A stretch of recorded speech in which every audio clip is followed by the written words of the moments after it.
Maria. Welcome back to No Apologies. Today we continue with another argument from Father Rumble and Carty, showing that man's life will continue even after his body dies. And this argument is taken from man's natural desire to find a lasting happiness. Every person on the face of the earth has a natural desire to seek and to obtain an everlasting happiness. No one would argue that. If we believe our first point, that God is our creator, then we have to believe that He has intentionally created us with this desire, and He has provided for its rightful object. It will be able to be fulfilled. If not, that would be like God creating our ears, but not creating anything that makes sounds, or creating our eyes, but not creating any light so that we can see. But as it is, God has created our ears, and He has provided their complementary objects, things that make sounds.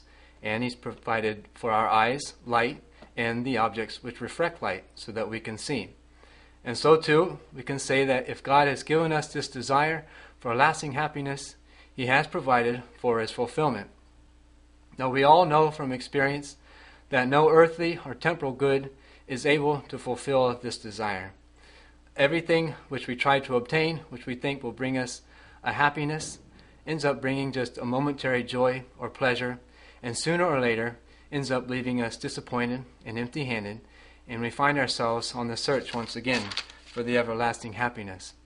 So if no earthly good is able to fulfill this desire, then we have to reason that the Creator plans to fulfill that desire in the life to come.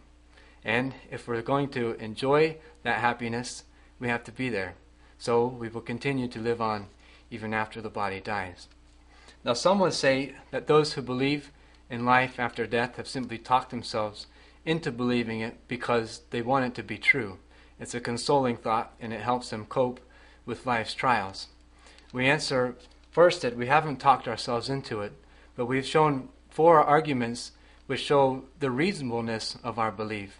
And to look at these arguments and not to believe them is a violation of reason.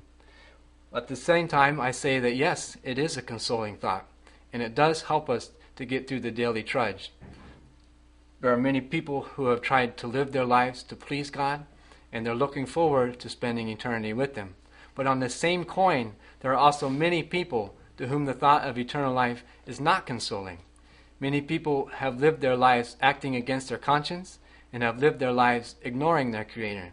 For them, the thought of a life after this life is a dreadful thing.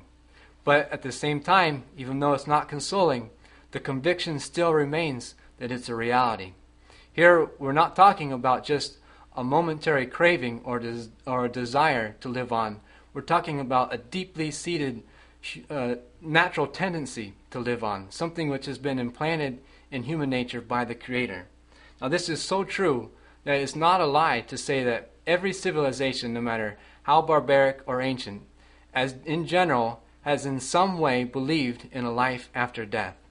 So we conclude by saying that no one needs to persuade themselves that they're going to live on. But people do need to persuade themselves and over again that they're not going to live on. Or they just simply choose not to think about it. Thanks for joining me here on No Apologies. I hope to see you again soon. Ave Maria.